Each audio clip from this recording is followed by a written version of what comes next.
想什么呢？想这么出神？没什么，我只是很高兴，我妈终于答应我们婚事了。我们从决定交往的那一天开始，就在等待这一刻，前后差不多也都快10年了。前一段时间呢，诸事不顺，现在终于算是苦尽甘来了。只是，当原本以为不可能拥有的幸福变得理所当然的时候，心里反而会有一点点不安。为什么？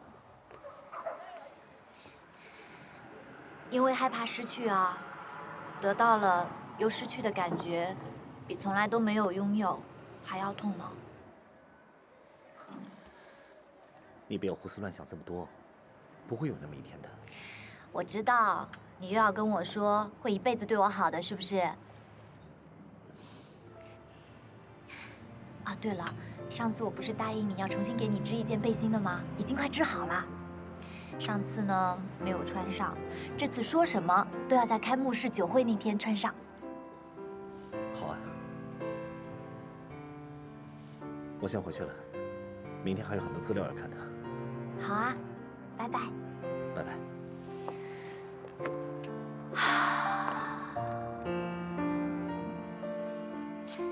雨阳，我爱你。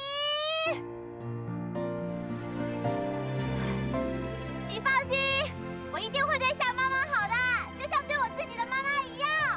我们一定会有一个幸福的家。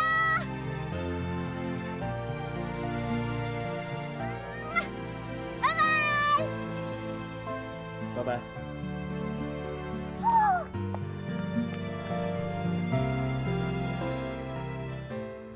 担任基金会的秘书，跟于飞结婚，这一切都照着我的希望，甚至比我想象中的还多。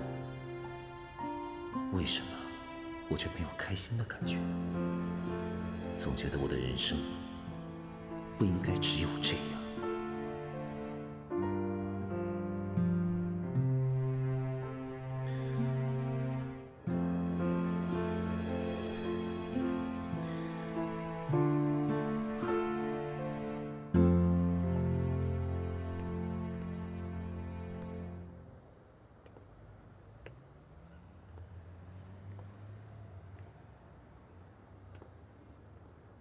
贺凡，我求你好不好，帮我这个忙。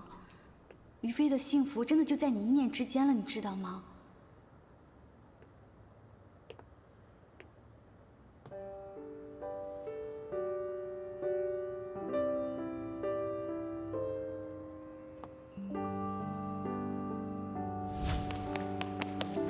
哎，你干嘛？小妹妹，你这图案谁帮你画的？我一定要找到帮他画图案的这个人，这对我来说真的很重要。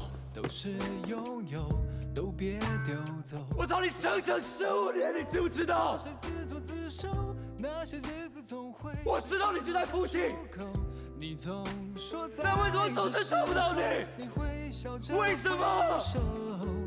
现在我们不都正在转身摇头，却不敢。如果当时就能找到于飞，说不定现在。时候才会想起一起做过的梦，才会想起你们一直在我的左右。怎么总是在转身的时候，才会珍惜这些曾经拥有，才会想起和你一起经过的路口。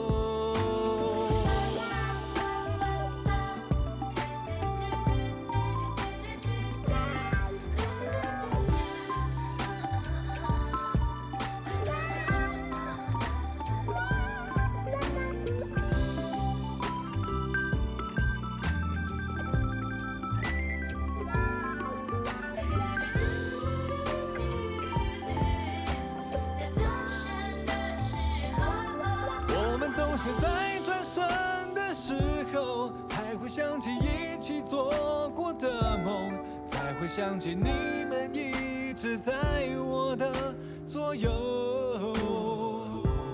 怎么总是在转身的时候，才会珍惜这些曾经拥有，才会想起和你一起经过的路口。世界看不通透，岁月是个渗透，偷走所有，除了离愁。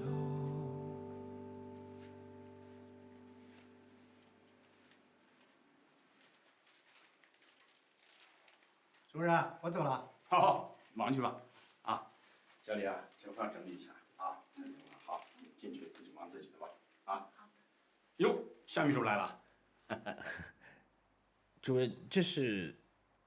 这些鲜花篮都是大伙儿为你庆贺的，恭喜你啊，当上基金会的秘书了。你看，连我们心脏外科也送了一个大的鲜花篮啊。谢谢主任，你真是太客气了。哎，杨，我们科呢一直想增添一些新的仪器设备，但是院方拨的款啊还不到一半儿。我想，以后麻烦基金会啊多帮助我们一点儿。您说的什么话？以前您那么帮我，以后能帮的我一定帮。好，那我就等你好消息了。好，不打扰你了，我走了。主任慢走。哎，好好。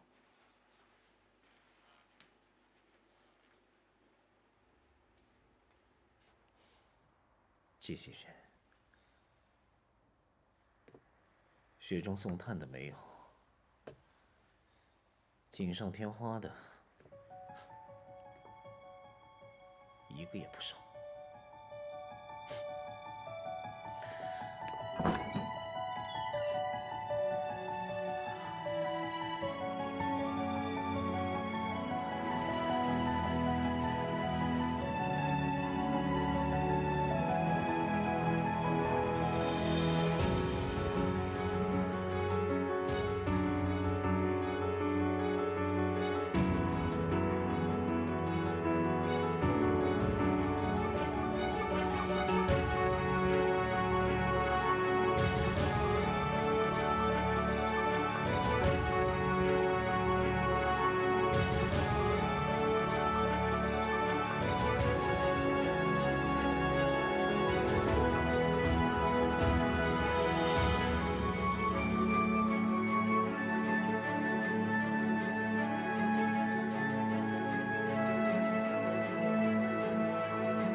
看上去这么香脆可口，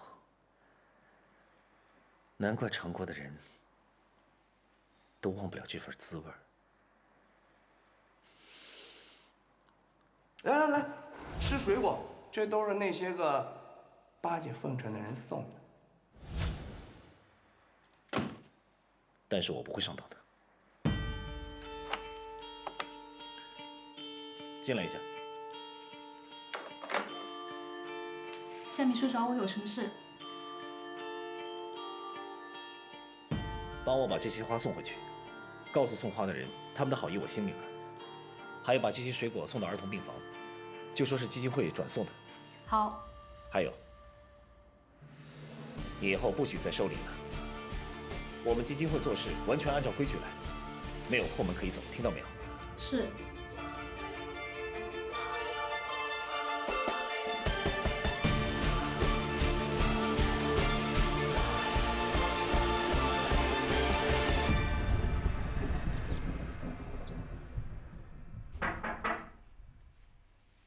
进来。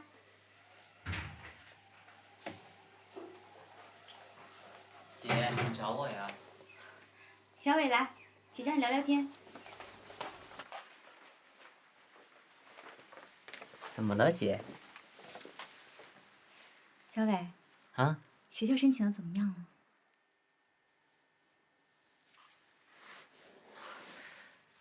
被拒绝了。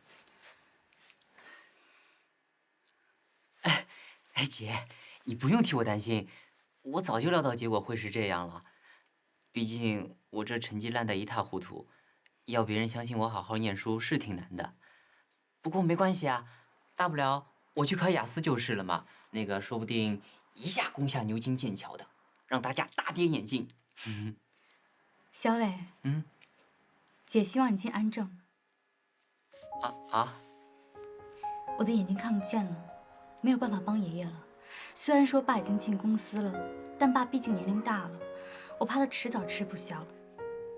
哎呀，姐，你又不是不知道，我没这个能力。再说了，我有问题。只要你有心，我相信你一定能够克服的。医生也说了，你的情形是因为心理的因素，只要你有成就感，你就会有所改善的。小伟，答应姐姐吧。难道你希望姐姐嫁人之后还要不时地为了家里的事情而烦心吗？再说，你现在是家里仅剩的希望了，爷爷爸妈都需要你照顾，这是你迟早要承担的责任。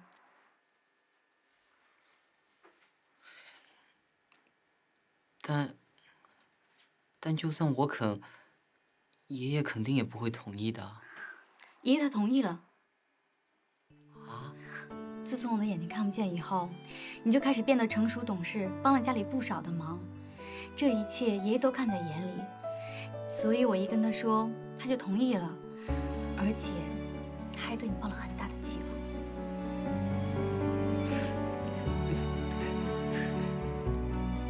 真的？你们真的愿意相信我啊？傻瓜，姐一直都很相信你，好吗？姐，你放心，我一定会让自己变好的，我一定帮你跟爷爷分担责任，你放心，我一定会的。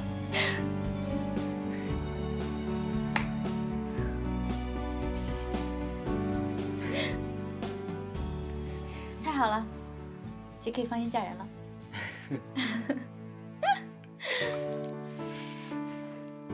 夏医师把所有送来的花篮全都退了，甚至连苹果都没留，让那些想借机巴结他的人颜面无光。不错，知道跟那些人保持距离，这才是真聪明啊！高秘书，给夏医师拨辆车，顺便告诉他，薪水方面我不会亏待他的。是。要人不贪分外之财，就得给人足以养廉的薪水，不然只是空期待罢了。爷爷，董事长，那我先回公司了。对，好。哦，你告诉陈总经理他们，我晚10分钟到会啊。是。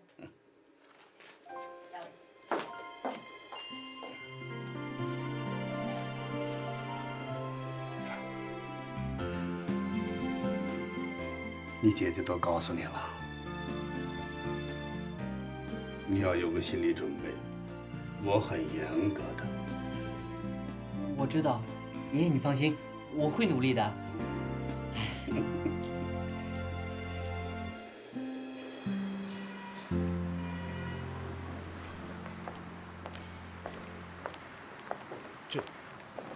这车是基金会拨给您使用的，董事长让我转告你，好好干，他不会亏待你的。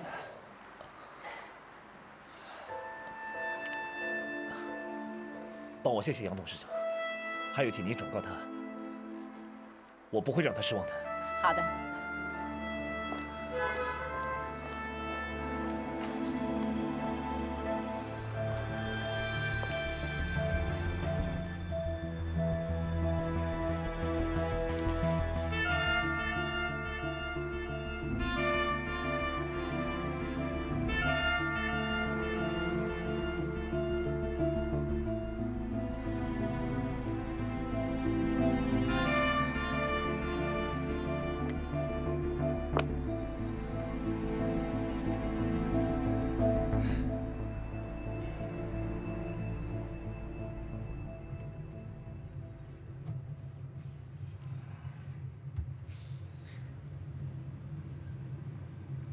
怎么样？这车坐起来还蛮舒服的。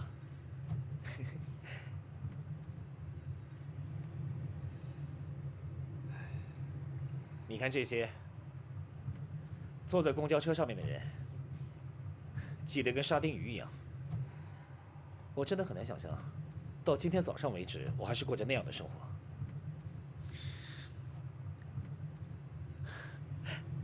雨飞，难得开心，我带你出去走一走吧。现在啊？对啊，你平常不是上山替叶灵祈福的吗？我顺便试试车，啊？宇阳，爷爷给你车是希望你把它用在基金会的事情上。如果让他知道你载我出去玩的话，那就不好了。再说，养一台车得花不少钱呢。我看，我们还是把车还给爷爷吧，毕竟他也帮了我们不少。我不希望别人总觉得我们什么事情都依靠爷爷。我没有那样的想法。基金会常邀请专家来演讲，本来就需要车来接送他们，所以杨董事长才会派车给我。我本来是想和你一起来分享喜悦，但是我没想到你会这样误会我。宇阳，我只是好奇。好了，别说了，我送你到卖场，我回办公室。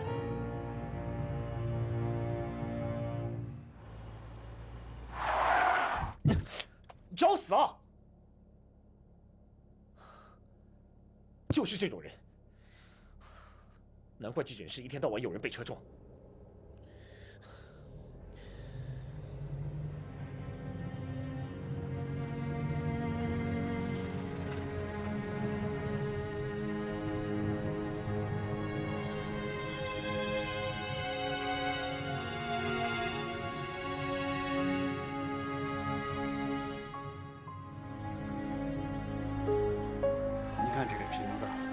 造型美观啊，容量大，耐高温，这绝对是您居家的必备良品啊！您考虑考虑吧。不是您真的不考虑吗？哎，你怎么了？看着情绪不太高涨啊。没事儿。哦，没事就好。哎，特助找你啊。快去啊！发什么呆？哎呀，烦死了！啊，不惹你了。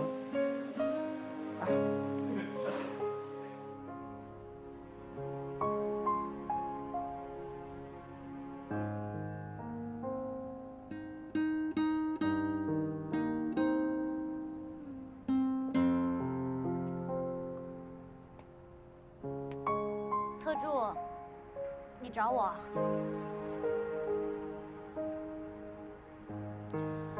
下个礼拜开始，你被调到营销部跟着我学习，如果表现好，就调到精品街上班。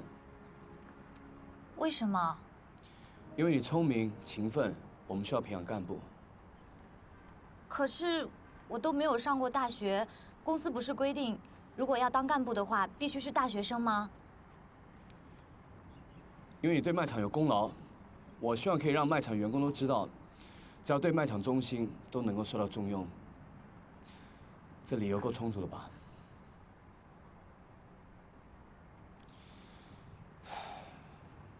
你又是因为你妈的关系，所以不接受。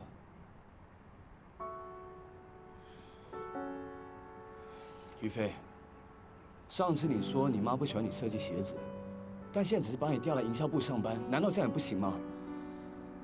你不能永远原地踏步，停滞不前。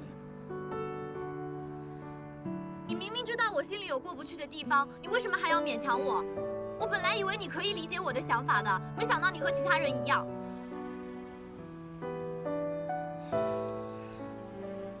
对不起，算我不识抬举好了，我先回去了。等一下，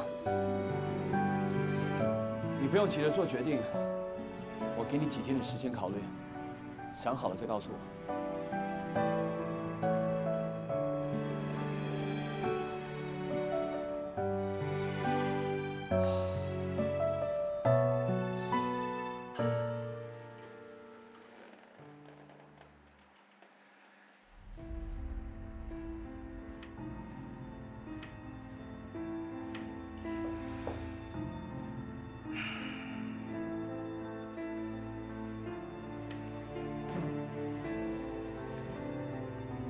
等着瞧吧，这早晚啊，都是我的。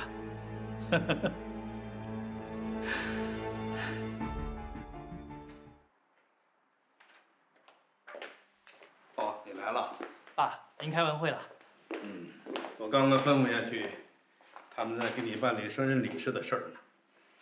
哦，有一件事情我要交给你去办了。请爸吩咐。小林失明了，现在你来接手了。第一件事情，你就去把远帆赊柜的事儿处理好。爸，这事儿交给我妥当吗？交给你我才放心嘛。你想啊，咱们和张家都快成亲家了，底下的人哪敢真的对他们公事公办呢？不逢迎拍马就算是不错的了。另外呢，我还想借着这个机会，让你重新磨练磨练。那我知道了，谢谢爸。下去就跟小凡谈吧，记住了，只要不是太违背公司原则的，为了小林，就答应了吧。是。哦，对了，别忘了把小伟带上，啊，让他跟着学学去。知道了。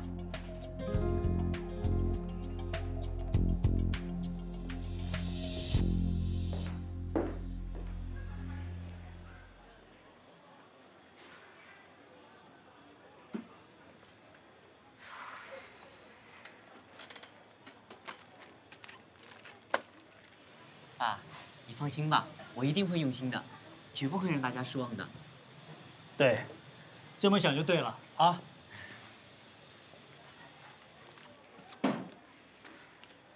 哎，是于飞姐，我去打个招呼啊。不用了，她在工作，别打扰人家啊。伯父，伯父好。哎，好，好。小伟，你也过来啦？对啊，我马上就要来安城工作了，以后要多多关照了啊。真的太好了。哦，我们特助的办公室就在这上面，要不要我带你们过去啊？不用了，我们自个儿去就行了。你忙。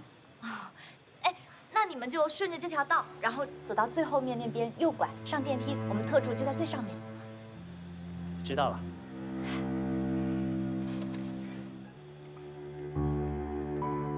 没想到，她居然是我的女儿啊！遇到她就算了，要是遇到于强的话，那就真的糟了。当年他为了他姐的事儿，到处放话要揍我，不肯善罢甘休。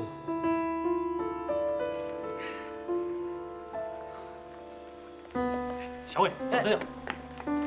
不是爸，于飞姐说直走啊。没那么急着找贺凡，我先带你卖场逛一逛啊。那里啊，要都要不到的，居然还要我还回去。现在观念就差这么多，将来要怎么在一起生活？哟，我说眼前是谁呀？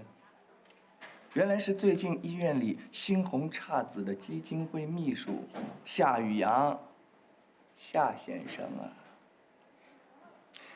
还真有本事啊！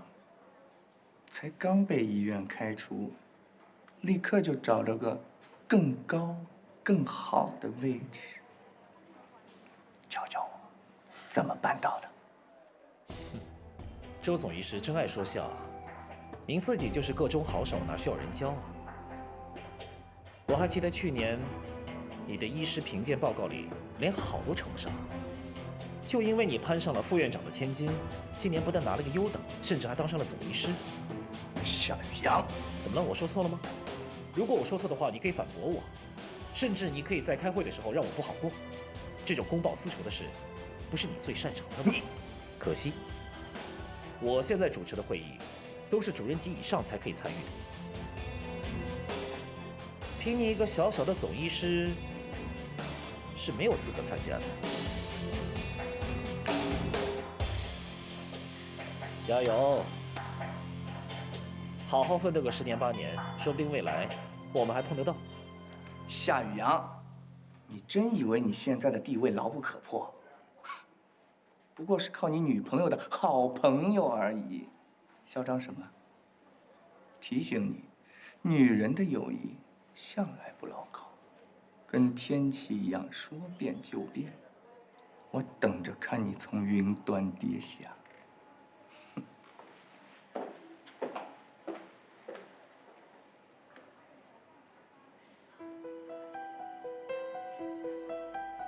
周启瑞说的对，我现在的地位并不是牢不可破，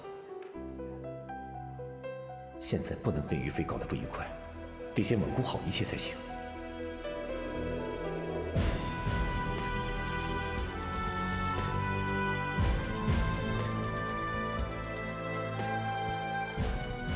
于飞，你还在生我的气吗？你别生我的气了，你今天下班我去接你。好，好，好，拜拜。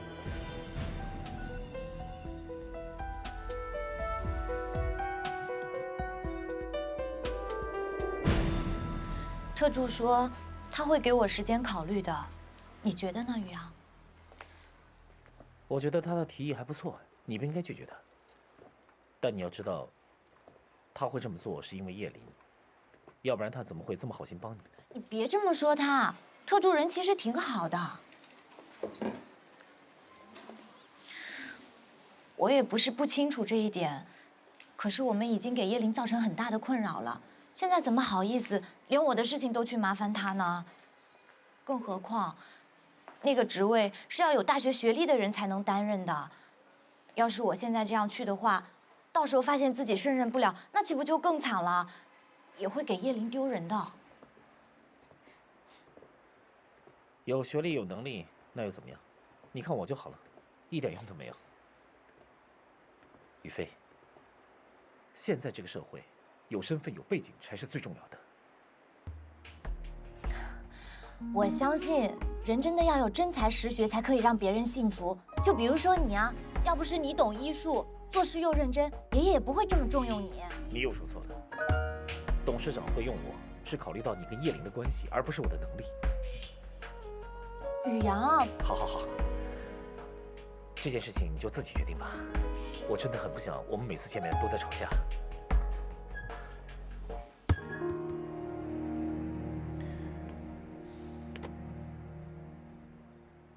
就送到这儿了，先回去了。那你自己路上小心啊。拜拜。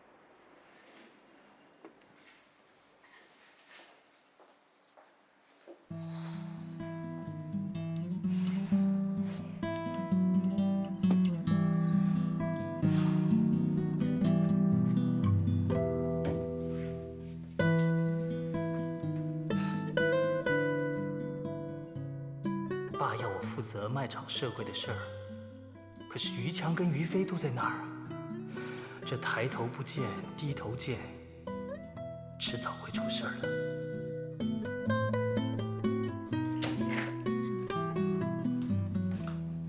想什么呢？那么出神啊？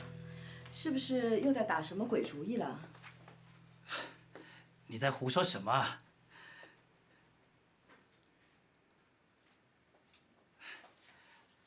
曼平啊，这有一件事儿，你一定听说了。爸让那个夏雨阳去管基金会。啊，爸有跟我提过，这个位置确实需要一个信得过的人。我觉得夏医师人还不错，应该可以胜任吧。瞧你呀，整个心思都放在小林的身上，你没仔细想过？什么意思啊？你想想看，夏雨阳是谁？是于飞的男朋友。要不是他开口的话，爸跟小林会给那个年轻人这么大的机会吗？不止这样啊，爸今天吩咐我到贺凡他们的卖场，我还发现了一件事儿。什么事啊？那个女孩和她的舅舅就在那儿上班。我想啊，这应该也是他要人情要来的吧，不然怎么会有这么巧的事儿呢？啊！真是贪得无厌。我就说嘛，不要跟这些穷人来往，他们只会找机会往上爬，看了就讨厌。这讨厌啊，还在其次，最怕的是啊，万一这于飞存了心，对贺凡起了什么非分之想的话，你说我们家的小林该怎么办？现在看不见呢，最需要的就是我们父母的保护，是不是？你说的没错，必须除掉那丫头。还有他舅舅，让他们知道点厉害，免得他们呢，整天扒着小林要好处，啊。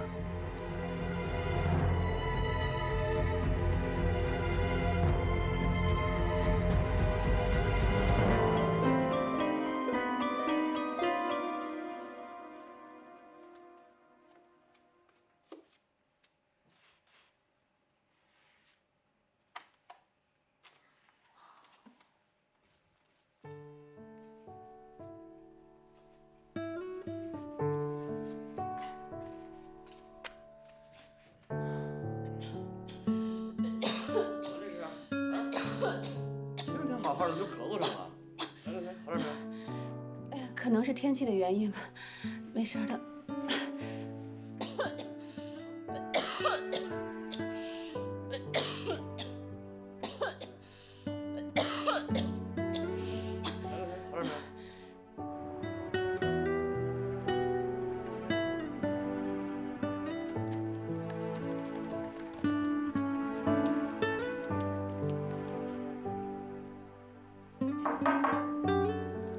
进来。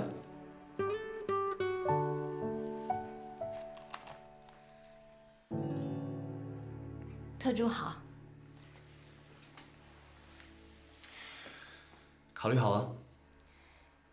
是的，谢谢特助的好意。我想，我还是继续待在卖场，当我的补货员好了。就这样。就这样。这样没有理由的拒绝，我很难接受。什么事情被拒绝很难接受啊？伯母，你怎么会在这儿？伯母，于飞是我卖场员工，我交代他办点事儿。那看来这件事情你没有办好，否则怎么会让老板把很难接受这种话都说出来了呢？你先出去吧。是。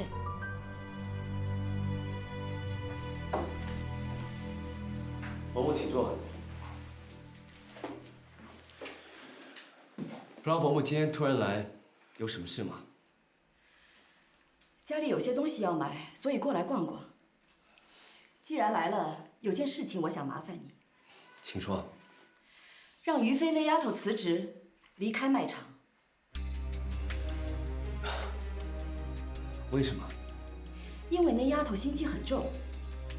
你别看她长得老实，总在我爸和小林面前要这要那，我怕再不阻止，她连我们杨家的财产都想要。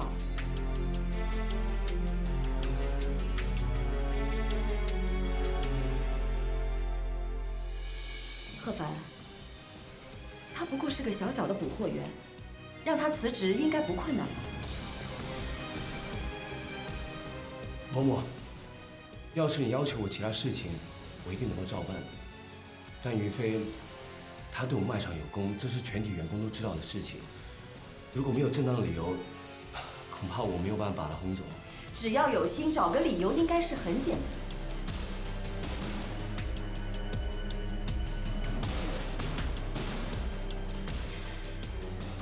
我担心这会引起员工的反弹，让这一阵子好不容易激起的士气就消失。伯母，对不起，原谅我不能这么做。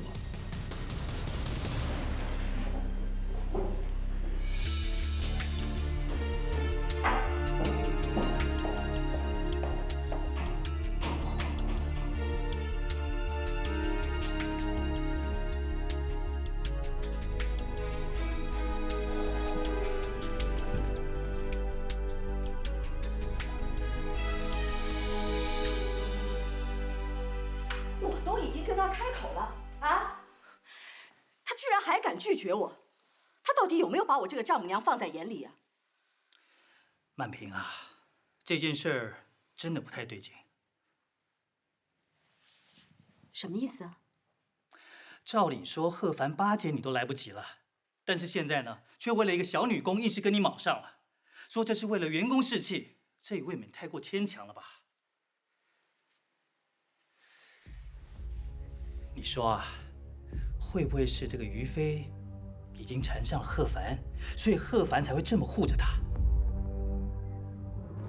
你说的对，这件事情绝对不能放任不管，我现在就跟小林说清楚。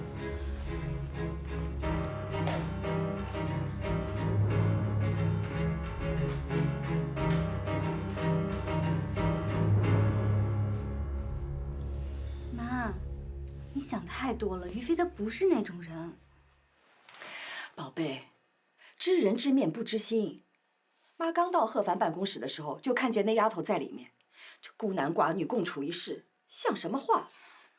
妈，那你有看到什么暧昧或者不该看的景象吗？真要被我看见，我早就狠狠地教训那丫头了，还会到这来劝你啊？小林，不是妈多心，你也不好好想想啊！这天底下哪有这么巧的事儿？妈难得去一趟，就看见他们两个人共处。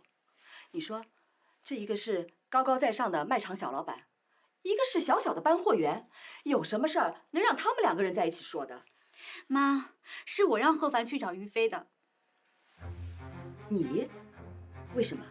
我想让贺凡帮助于飞，他肯定是听了我的话，才把于飞叫到办公室的。哎呦，我的傻丫头，你怎么能那么糊涂呢？啊，你的情况你自己也清楚，这房都来不及，你怎么还能往贺凡身边放人呢？难道你都不知道养虎为患吗？妈，你就对我那么没有信心吗？难道我一定要靠这种方法才能把贺凡留在身边吗？你要知道，防人之心不可无。再说了，那丫头长得也不算差。什么人都要防，什么事情都要往坏处想。我可不想像妈一样，把自己的丈夫看得跟3岁孩子一样，一辈子怕他跑了。你说的这是什么话啊？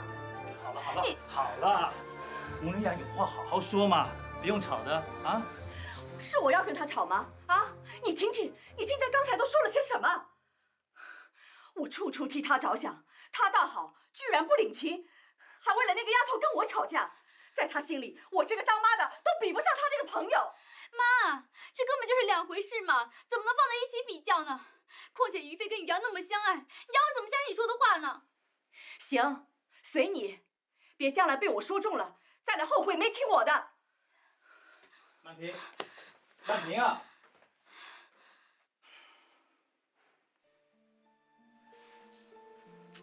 小林啊，其实你妈说的也没错啊，啊！爸，在妈心里，不过就是觉得于飞穷，怕于飞动什么歪脑筋罢了。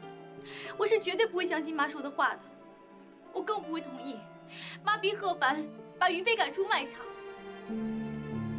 妈要是再乱来，我就要让爷爷来处理了。这何必呢？这种小事儿不需要惊动他老人家啊。你放心，我会去劝劝你妈的啊。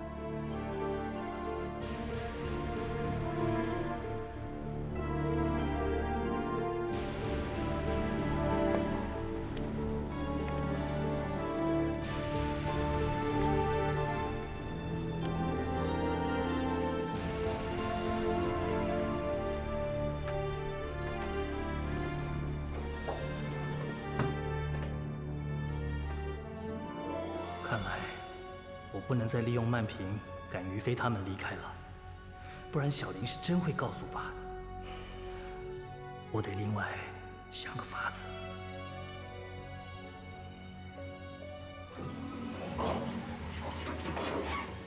伯父，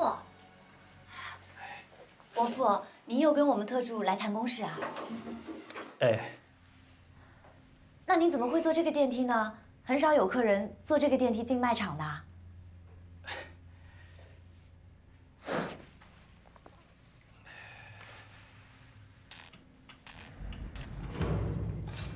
怎么回事？好像电梯出故障了。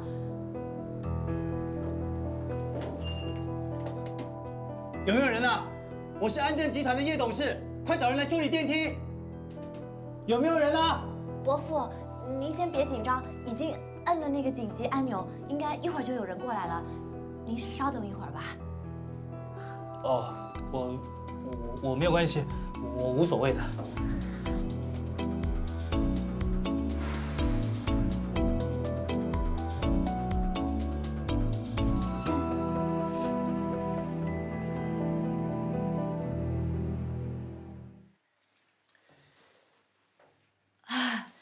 是啊，在这样子漆黑的环境下，是挺让人受不了的。我小时候其实也挺怕黑的，那时候我妈妈要上班，舅舅又要拍戏，所以常常一个人待在家里。每到晚上的时候呢，只要外面发出一点点的声音，我都会吓得全身都哆嗦呢。